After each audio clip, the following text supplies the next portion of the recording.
Salam dan bahagia. Halo Ibu dan Bapak guru hebat, berjumpa lagi dalam modul menyiapkan asesmen. Setelah pada materi yang lalu kita belajar tentang asesmen harian, maka untuk kesempatan kali ini kita akan mempelajari lembar amatan PAUD. Dengan materi ini diharapkan kita dapat mengetahui bentuk dan berbagai jenis lembar amatan PAUD juga komponen di dalamnya. Yuk kita belajar bersama. Bu Dara, ini kalau saya mau membuat checklist, indikatornya diambil dari mana ya, Bu? Dari mana ya, Pak? Mungkin dari poin-poin kegiatan bermain di hari ini, Pak. Saya jadi bingung nih, Bu. Ibu dan Bapak guru, terkadang saat kita mau memulai observasi murid, kita suka tidak yakin sendiri ya. Seperti Pak Simon dan Bu Dara tadi, apa saja sih yang harus kita siapkan untuk lembar amatan? Apa sekedar mencatat saja cukup? Bagaimana teknik mencatatnya? Ibu dan Bapak guru, apakah ingat saat kita belajar asesmen harian, terdapat 4 instrumen asesmen, yaitu 1. Checklist, 2. Catatan anekdot, 3. Hasil karya, dan 4. Foto berseri.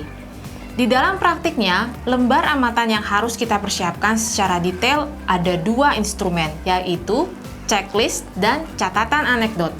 Untuk instrumen hasil karya dan foto berseri, kita dapat dokumentasikan kegiatan bermain dengan kamera dulu. Lalu, foto-foto hasil dokumentasi dapat kita tempel, lalu diberikan catatan atau keterangan analisis dan umpan balik.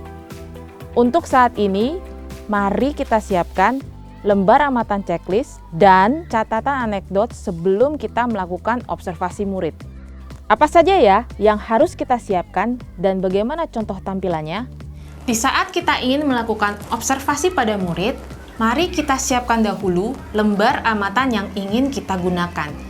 1. Catatan anekdot. Pada catatan anekdot, Ibu dan Bapak akan menuliskan data otentik sesuai dengan fakta yang kita dapatkan saat murid bermain. Apa sajakah yang dapat kita tulis dalam lembar catatan anekdot? 1. Tuliskan nama anak, semester atau tahun ajaran, kelas, sesi pembelajaran, kegiatan bermain, tanggal, dan nama pengamat atau nama guru pada bagian atas lembar amatan.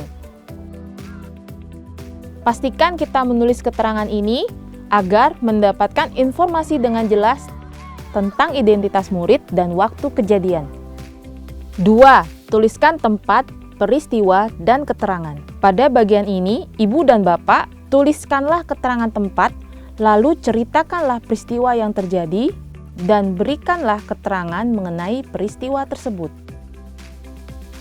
Yang perlu diperhatikan pada saat kita menulis di bagian peristiwa ini adalah tuliskanlah kejadian sesuai dengan pengamatan yang terjadi.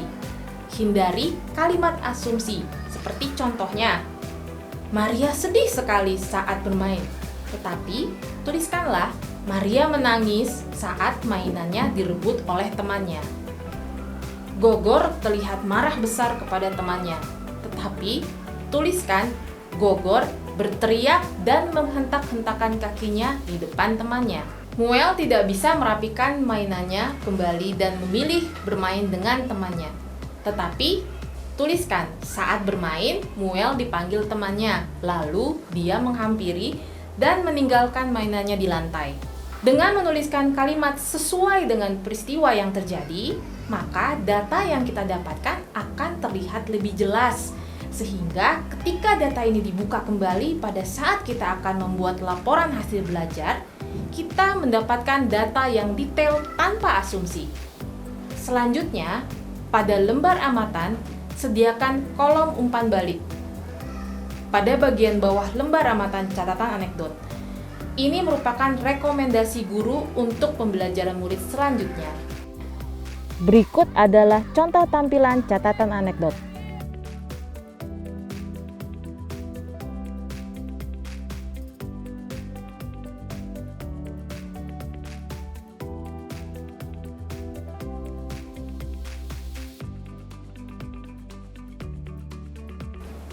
Dua, checklist. Pada lembar amatan checklist, sama seperti catatan anekdot. Khusus checklist, lembar amatan ini dapat digunakan dalam kurun waktu tertentu, jadi tidak harus 1 hari.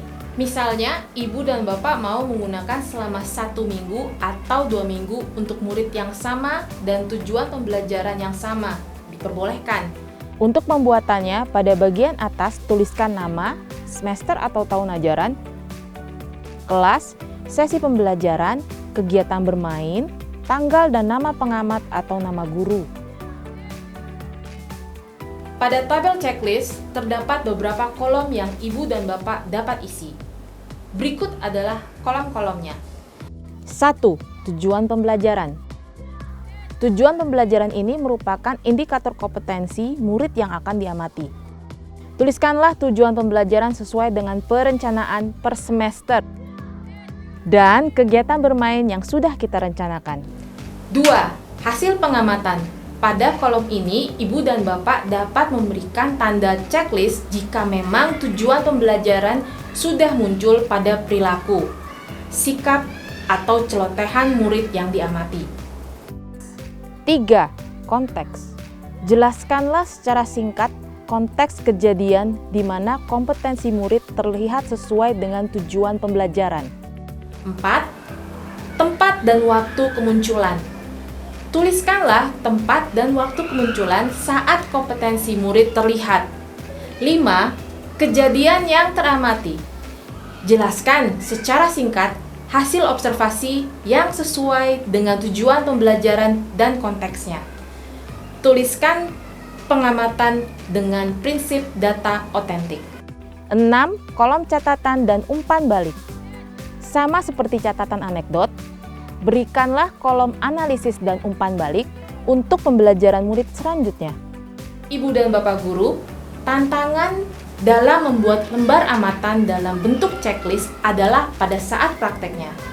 Mungkin saja, begitu kita sudah menyiapkan lembar amatan dalam bentuk checklist, ternyata murid memilih permainan yang lain yang kita belum siapkan lembar checklistnya. Karena kita tidak bisa memaksa murid untuk bermain permainan sesuai dengan keinginan kita, maka jika hal ini terjadi, ibu dan bapak dapat menggunakan instrumen lain dalam melakukan asesmen harian. Lembar checklist yang sudah dibuat untuk sementara tidak digunakan dahulu, kita bisa simpan saja untuk digunakan di lain waktu.